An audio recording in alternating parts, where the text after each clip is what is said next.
But we found out the biggest threat, not Donald Trump. All right. Not the climate. Noted. The biggest threat to the United States, according to James Carville, who is the expert on this. This is the guy we turn to for all serious knowledge in this country. It's something else entirely. Here's what he has to say about it. Well, first of all, I don't think he can hold this party together. Second of all, you're exactly right. Mike Johnson and what he believes is one of the greatest threats we have today to the United States. I promise you. What are we clapping for? We don't even know what he's saying. Know these people. Well, you're talking about Christian nationalism. Absolutely. This is a bigger threat than Al-Qaeda. And you're going to go along with that, Bill? To this country. Oh, shut up. Let me tell you something. The Speaker of the House, they got probably at least 2 Supreme Court justices, maybe more. Right?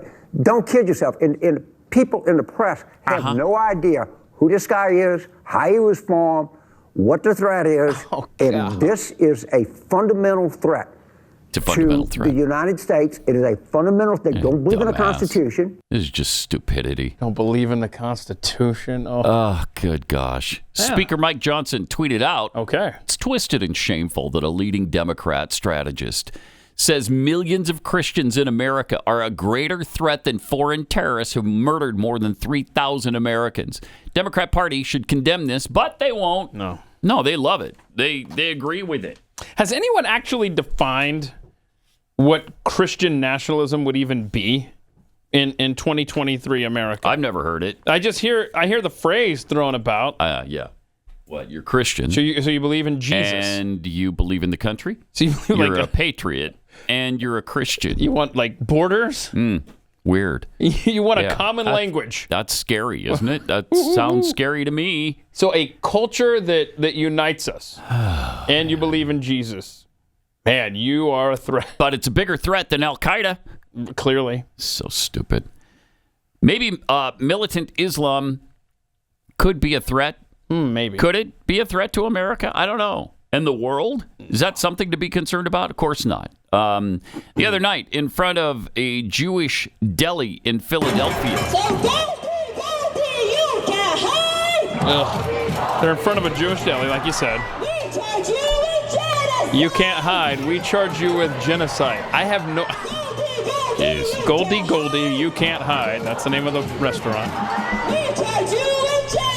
Oh, my gosh.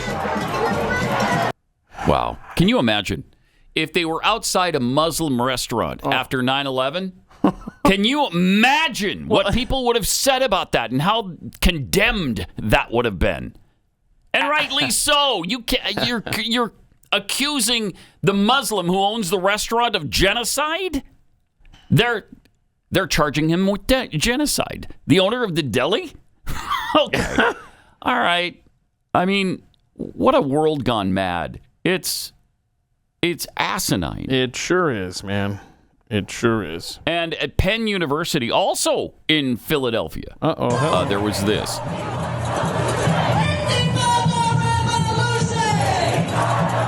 Antifa. Intifada. Sorry. Long live the Antifada. My gosh. Intifada, and then they were talking about revolution. Long live the Antifada.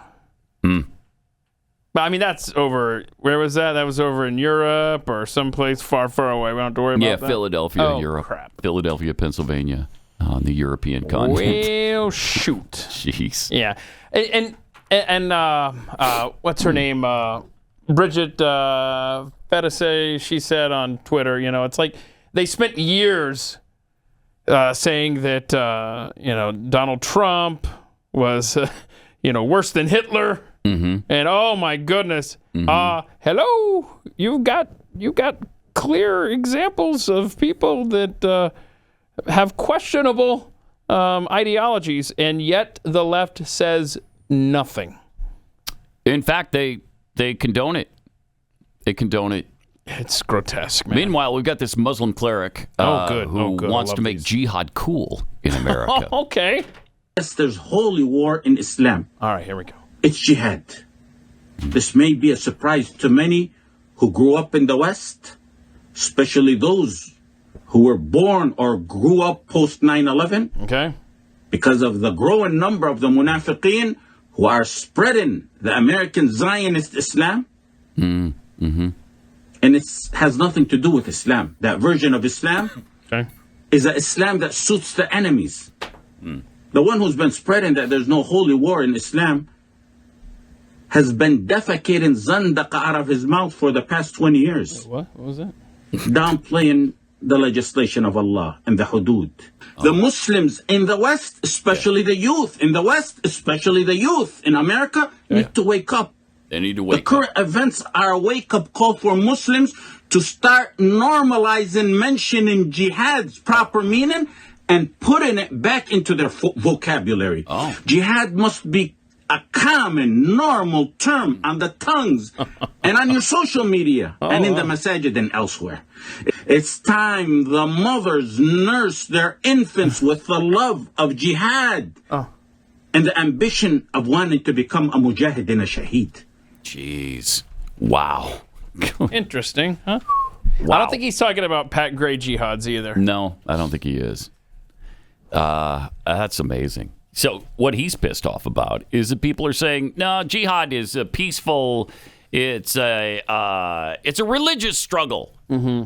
No, not to him. Not to him. And he wants to get back to the original meaning of it. Oh. The mothers need to, what was it? Need to nurse their infants In the on love of jihad or milk something? of jihad. Crazy. I mean, unbelievable. It's a fun time, right? Yeah, it's a really fun time. real Sure fun is. time, America. Sure is.